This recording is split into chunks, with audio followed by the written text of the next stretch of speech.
Hello friends, मैं मिथिलेश कुमार आपका स्वागत करता हूं। तो हम लोग स्टडी कर रहे हैं आपका ट्रैक्शन सिस्टम। तो ट्रैक्शन सिस्टम में यूनिट फोर्थ में हम लोग देखेंगे कि ब्लॉक डायग्राम देखेंगे हम लोग एसी लोकोमोटिव का। क्लियर कि आपके सिलेबस में है कि block diagram of AC locomotive, ठीक है। और देन उसी से आपका पूरा का पूरा टॉपिक जो है वो कवर हो जाएगा, ठीक है। इसके देन हम लोग देखेंगे पावर सर्किट, ठीक है। तो एक ही डायग्राम से आपका ये पूरा का पूरा जो यूनिट है वो कवर हो जाएगा, ठीक है। तो इसी को आपको समझने की जरूरत है, एक डायग्राम को समझने की जरूरत है। क्लियर है। तो देखिए यहाँ पे ये सिंपल सा आपका ब्लॉक डायग्राम है, एग्जाम्स में पूछता है। तो इसी तरीके से आपको ब्लॉक डायग्राम को क्या करना है, ड्रॉ करना है, ठीक है। कि block diagram of AC locomotive. Clear है। तो इसको अपन क्या करेंगे, एग्जाम्स में आता है तो इसी तरीके से हम लोग क्या करेंगे, इसको लिखेंगे, ठीक है। तो देखिए हम लोग ने अलग अलग सारे चीज़ों को हम लोग ने यहाँ पे दिखा रखा है। ये आपका ओवरहेड लाइन है, ये आपका पेंटोग्राफ है, ये आपका सर्किट ब्रेकर है, ये जो है आपका वो मेन रेक्टिफायर है। क्लियर है। ये आपका ये जो है लोको कूलिंग फैन है, इसको हम लोग कंप्रेसर बोलते हैं, कंप्रेशर, ठीक है। ठीक है, ये जो है आपका बैटरी है, ये है आपका मेन ब्लोअर है, ठीक है। ये यहाँ पे 3 फेज एसी मोटर लगी हुई है। ये जो है आपका ऑग्लिजरी रेक्टिफायर है, ये आपका ऑग्लिजरी इन्वर्टर है। क्लियर है। और ये आपका मेन ट्रांसफार्मर है, ये आपका अदर 3 फेज एसी मोटर है, क्लियर, के लिए यूज करते हैं हम लोग। ये आपका क्या है, एक्सिस ब्रश है, ठीक है। और ये दोनों है जो रेड कलर से ऐसे गोल किया हुआ है, ये आपका 3 फेज एसी मोटर है। क्लियर। तो देख लियो आपको ये आपका सिंपल सा ब्लॉक डायग्राम है। किसका ब्लॉक डायग्राम है, वो एसी लोकोमोटिव का। ये आपका क्या है, ब्लॉक डायग्राम है। मतलब कि सबसे पहले हम लोगों ने देखा था कि कैसे ओवरहेड से हम लोग अपन क्या करें, करंट को कलेक्ट करके कहाँ पे देते हैं, with the help of pantograph locomotive को देते हैं। तो लोकोमोटिव के अंदर बहुत सारा अरेंजमेंट होता है, ठीक है। और उन सारे अरेंजमेंट्स के बाद अपनी लोकोमोटिव क्या करती है, इस ट्रैक पे रन करते हैं। और ये जो नीचे वाला जो लाइन है, ये आपका क्या है, ये आपका ट्रैक है जिसपे लोकोमोटिव अपनी रन करती है। क्लियर है। तो ये लोकोमोटिव के अंदर का अरेंजमेंट है, ठीक है, जिसके अंदर हम लोग पूरा इक्विपमेंट लगा हुआ रहता है। और देन सारा प्रोसेस होने के बाद अपनी लोकोमोटिव इस ट्रैक पे रन करती है। क्लियर है। तो देखिए 1 by 1 करके हम लोग समझने का कोशिश करते हैं कि ये जो सबसे पहले हम लोग देखें, ये अपना ओवरहेड लाइन है, ठीक है, ओवरहेड लाइन है, ठीक है। और यहाँ पे हम लोग क्या करते हैं कि पेंटोग्राफ की सहायता से हम लोग सबसे पहले क्या करते हैं कि करंट को कलेक्ट करने का हम लोग क्या करते हैं कि काम करते हैं, ठीक है। तो ये पेंटोग्राफ क्या है कि इस वायर को ओवरहेड लाइन को टच करते रहता है, उससे अपना क्या होता है, करंट कलेक्ट होता है। ऑलरेडी हम लोग पढ़ चुके हैं। अब देखिए इसके बाद यहाँ पे क्या है, एक सर्किट ब्रेकर लगा हुआ रहता है। अब सर्किट ब्रेकर हम लोग इसलिए लगाते हैं, मान लीजिए कि ओएचई सिस्टम में ओवरहेड, ओएचई का मतलब होता है ओवरहेड इक्विपमेंट सिस्टम में कोई भी अगर खराबी होती है तो सर्किट ब्रेकर क्या कर देगा, सर्किट को ब्रेक कर देगा, जिससे लोकोमोटिव के अंदर जितना भी अपना इक्विपमेंट वगैरह लगा हुआ है वो डैमेज नहीं होगा, मेरा बच जाएगा। ये पूरे सिस्टम को क्या कर देगा, अलग कर देगा, ठीक है। तो देन यहाँ पे हम लोग सर्किट ब्रेकर यूज करते हैं। दूसरा हम लोग सर्किट ब्रेकर इसलिए यूज करते हैं कि हम लोग देखे थे कि 2 फेज के बाद आपका क्या होता है कि बीच में एक न्यूट्रल सेक्शन होता है, ठीक है। उस सेक्शन में कोई भी सप्लाई नहीं होती है, ठीक है। तो मान लीजिए कि ये पेंटोग्राफ को उस न्यूट्रल सेक्शन में हमने डाउन नहीं किया, ठीक है। तो देन हम लोग क्या करते हैं, उस केस में अपन क्या करें, इस सर्किट को ब्रेक कर देंगे, ठीक है। जिससे क्या होगा कि आपका 2 फेज आपस में कोलैप्स नहीं होगा और आपका शॉर्ट सर्किट नहीं होगा, ठीक है।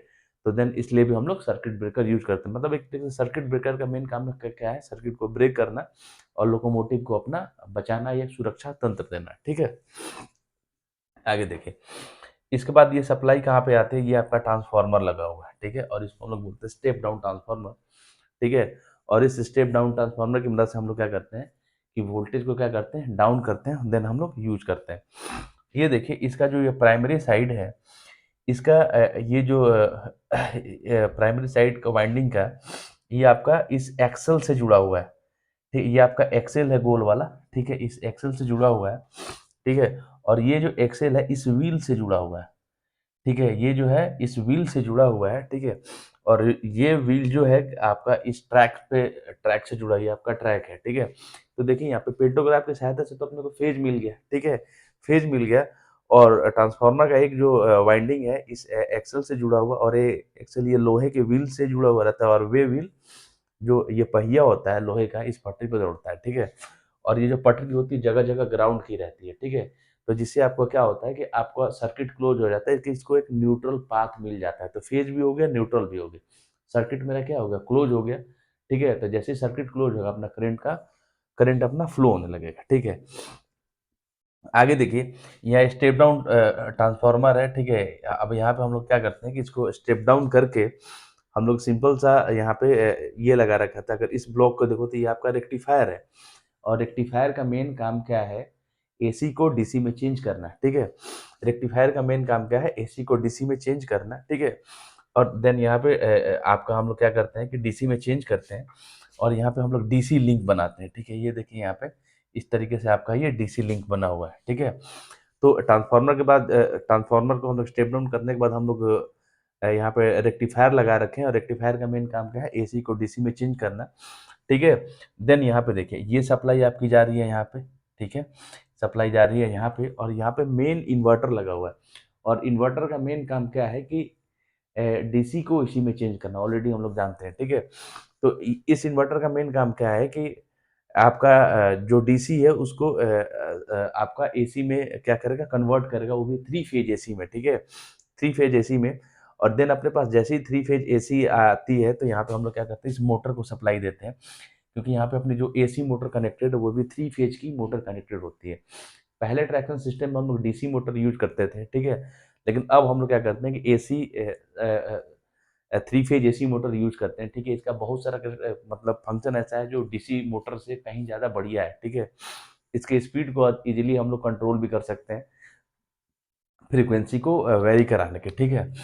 क्योंकि अपन हम लोग देखे थे एन एस बराबर होता है 120 एफ अपॉन में पी, ठीक है? एन एस आपका क्या है, सिंक्रोनस स्पीड है, ठीक है? एक फ्रीक्वेंसी है, पी नंबर ऑफ पोल है, ठीक है? तो अपने को यही समझना है, अपने को डीपली मशीन के अंदर नहीं जाना है कि यहाँ पे ये थ्री फेज की एसी मोटर लगी हुई है, ठीक है? क्लियर है? अब देखिए आगे क्या होता है, ठीक है? अब आगे हम लोग बात करें, ठीक है? तो ये जो पूरा का पूरा सेक्शन है, ये मेन सेक्शन है। ये मेन सेक्शन है जिसमें आपका पेंटोग्राफ हो गया, सर्किट ब्रेकर हो गया, रेक्टिफायर हो गया, इन्वर्टर हो गया, थ्री फेज की मोटर होगी, एक्सिस ब्रश हो गया, आपका ट्रांसफार्मर हो गया, ठीक है?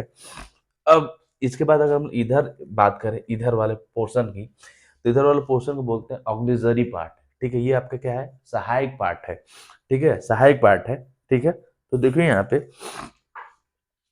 फिर से अगर हम लोग बात करें तो ये डीसी सप्लाई यहाँ भी आई हुई है और यहाँ पे हम लोग क्या क्या लगते हैं कि ऑक्सिलरी एक इन्वर्टर लगा के रखते हैं, ठीक है? और इस ऑक्सिलरी इन्वर्टर की सहायता से हम लोग क्या करते हैं कि यहाँ पे जो डीसी सप्लाई आ रही है उसको डीसी को एसी में चेंज करते हैं, वो भी थ्री फेज एसी में चेंज करते हैं, क्योंकि यहाँ पे क्या है कि यहाँ भी थ्री फेज एसी मोटर आपका यूज होता है, या यहाँ पर हम लोग एक कन्वर्टर लगाते हैं, ठीक है? अर्नव कन्वर्टर बोलते हैं, आप लोग पढ़ना उसको, उसके बारे में अपने को स्टडी नहीं करना है। तो यहाँ पे अर्नव कन्वर्टर भी लगाते हैं, उसकी सहायता से हम लोग क्या करते हैं कि जो डीसी आ रहा है ना उसको थ्री फेज एसी में हम लोग चेंज करते हैं, ठीक है? तो सिंपल यहाँ पे डीसी है और यहाँ पे ऑक्सिलरी इन्वर्टर लगा रखा है और यहाँ पे इस इन्वर्टर की सहायता से जो डीसी सप्लाई आ रही है उसको हम लोग एसी में चेंज करेंगे और देन हम लोग क्या करेंगे कि जैसे इनको लोको कूलिंग फैंस को सप्लाई देना है या कंप्रेसर है, ठीक है? या आपका मेन ब्लोअर्स है, ये एसी ऑपरेटेड, या ठीक है, इसमें भी मोटर्स लगी रहती है थ्री फेज की, ठीक है? तो उनको अपने को एसी सप्लाई देना होता है तो हम लोग क्या करते हैं कि इस इन्वर्टर की सहायता से इस डीसी को एसी में हम लोग चेंज करेंगे, ठीक है? ये देखिए लोको कूलिंग फैंस, ठीक है? अब कूलिंग फैंस का काम क्या है कि जैसे आपकी ट्रांसफार्मर हो गया या आपका मोटर हो गया, ठीक है? ये जहाँ पे लगा हुआ रहता है काफ़ी ज़्यादा हीट प्रोड्यूस होती है, ठीक है? तो देन इस हीट को कम करने के लिए हम लोग कूलिंग करने के लिए हम लोग क्या करते हैं कि कूलिंग फैंस का यूज़ करते हैं। अगर कूलिंग फैंस का यूज़ नहीं करेंगे तो जो आपका इक्विपमेंट है काफ़ी ज़्यादा हीटेड हो जाएगा। क्लियर है? ये देखिए अब यहाँ पे क्या है, ये कंप्रेसर लगा हुआ है। अब इस कंप्रेसर का देखिए क्या कहानी क्या है, या इस कंप्रेसर को हम लोग क्यों यूज़ करते हैं? यहाँ पे जो सर्किट ब्रेकर लगा हुआ रहता है इसको हम लोग बोलते हैं एयर ब्लास्ट सर्किट ब्रेकर। और एयर ब्लास्ट सर्किट ब्रेकर के अंदर हम लोग क्या करते हैं, एयर को कंप्रेस करके रखते हैं, ठीक है? जो उसका क्विंचिंग वगैरह के लिए, ठीक है? तो देन जो यहाँ पे एक चैम्बर रहता है, ठीक है? सर्किट ब्रेकर के अंदर, ठीक है? और देन उसके अंदर हम लोग एयर को कंप्रेस करके रखते हैं, तो उस एयर को कंप्रेस करने के लिए हम लोग क्या करते हैं, कंप्रेसर यूज करते हैं, ठीक है? जैसे आपने देखा होगा कि कहीं भी जब आप गाड़ी में आप हवा डलवाने जाते हो तो वहाँ कंप्रेसर एक रखा हुआ रहता है, ठीक है, जिसके अंदर कंप्रेस एयर रहती है, ठीक है, और उसको वो खोलता है, वो कंप्रेस एयर से हमारे गाड़ी में फोर व्हीलर या टू व्हीलर में अपन हवा भरते हैं, ठीक है, तो कितना तेजी से उनके अंदर प्रेशर होता है, ठीक है, तो देन यहाँ पे जो चैम्बर होता है उसके अंदर एक एयर को कंप्रेस करने का काम कौन करता है, कंप्रेसर करता है, या इस कंप्रेसर का मेन काम यही है कि जो आपका पेंटोग्राफ है, ठीक है, पेंटोग्राफ जो है, मान लो कि पेंटोग्राफ को अपने को नीचे करना है, तो कंप्रेसर की सहायता से ही हम लोग इसको अप एंड डाउन कर सकते हैं, ठीक है, कंप्रेसर की सहायता से कि अगर मेरा अगर एयर का प्रेशर काफ़ी टाइट है तो ये क्या करेगा, इसको टच करके रहेगा, और जैसे ही हम लोग उसके प्रेशर को कम करेंगे पेंटोग्राफ धीरे धीरे करके आपका नीचे आ जाएगा। क्लियर है? अब देखिए यहाँ पे मेन ब्लोअर, ब्लोअर का भी हम लोग काम करते हैं कूलिंग पर्पस के लिए, जैसे आपका मोटर्स वगैरह हो गया, ट्रांसफार्मर के अंदर जो हीट प्रोड्यूस हो रहा है उसको कम करने के लिए हम लोग ब्लोअर्स यूज करते हैं, ठीक है। अब देखिए ऑग्लिजरी पार्ट में यहाँ पे देखिए, यहाँ पे अपनी सप्लाई तो एसी सप्लाई दे दिया हम लोग, अब हम ये लोग यहाँ पे ऑग्लिजरी रेक्टिफायर लगाते हैं, और रेक्टिफायर का मेन काम क्या है, एसी को डीसी में चेंज करना। और जैसे ही अपने पास डीसी सप्लाई है, ये इससे हम लोग क्या करते हैं, बैटरी को कनेक्ट करते हैं, जिससे बैटरी अपनी चार्ज होती है, और ठीक है, और उस आपने देखा होगा कि जो अपना बैटरी चार्ज हो गया तो देन हम लोग लाइटिंग, जो ट्रेन या लोकोमोटिव में जो लाइटिंग या अदर चीज़ों के लिए, जैसे जो अपना फैंस वगैरह होता है, ठीक है, उसके लिए अपन यूज करते हैं, ठीक है। तो देन बैटरी के लिए क्या चाहिए, डीसी सप्लाई चाहिए, तो हम लोग यहाँ पे क्या करते हैं, अपने पास यहाँ पे एसी सप्लाई तो आ रही है, तो हम लोग यहाँ पे क्या करेंगे, रेक्टिफायर लगा देंगे, और उस रेक्टिफायर की मदद, ठीक है, तो रेक्टिफायर की मदद से हम लोग क्या करेंगे कि एसी को डीसी में चेंज करेंगे, और उससे आपका बैटरी कनेक्टेड होता है, ठीक है, देन उस बैटरी को हम लोग लाइटिंग वगैरह पर्पज से हम लोग यूज कर सकते हैं, ठीक है। यहाँ पे सिंपल आपकी मोटर लगी हुई है, ये रेड वाला मोटर है, इस व्हील्स के साथ आपका क्या होती है, कनेक्टेड होती है, जो व्हील्स को मूव कराने में मदद करती है, ठीक है, वो भी आपके थ्री फेज की एसी मोटर होती है, ठीक है। तो ये सिंपल सा आपका ब्लॉक डायग्राम है, एग्जाम्स में अगर पूछता है तो आपको इसी तरीके से आपको आंसर देना है, ठीक है, और इसी तरीके से आपको समझाना है, कुछ नहीं है आपका, ठीक है, कि हर एक इक्विपमेंट यहाँ पे लगा हुआ है वन बाई वन करके।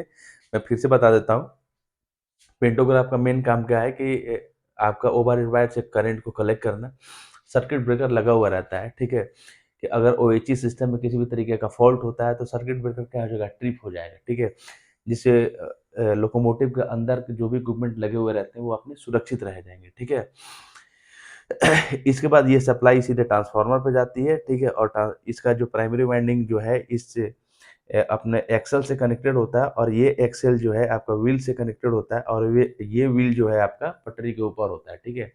तो जस्ट लाइक ये क्या करता है, और ये जो पटरी जगह जगह ग्राउंडेड होती है, जिससे अपना सर्किट, ये फेज तो यहाँ से मिल गया पेंटोग्राफ से, ठीक है, और यहाँ पे न्यूट्रल यहाँ से मिल गया, जिससे अपना सर्किट क्या होता है कि क्लोज हो जाता है, अपने को करंट फ्लो होता है, ठीक है।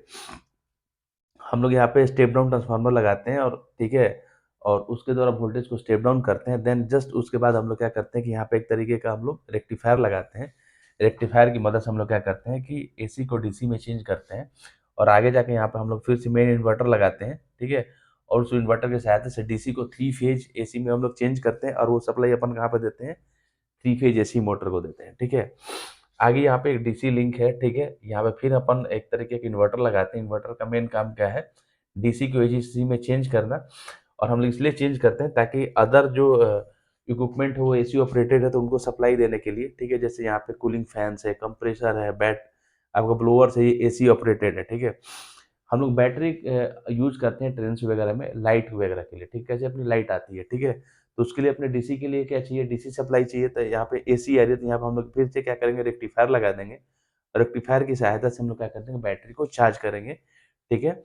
ये आपका कूलिंग फैंस है, कूलिंग फैंस का यूज करते हैं हम लोग, जो भी यहाँ पे आपका ट्रांसफार्मर है या मोटर्स है, उस वो जहाँ पे लगे हुए रहते हैं काफ़ी ज़्यादा हीट प्रोड्यूस होता है, तो उसको कूल करने के लिए, जिससे मशीन की एफिशिएंसी बनी रहे, ठीक है। तो ये सिंपल सा आपका डायग्राम था आपका एसी लोकोमोटिव का, ठीक है। यहाँ पे ये एसी लोकोमोटिव अगर एग्जाम्स में पूछता है तो इसी तरीके से आपको लिखना है, ठीक है। Thank you.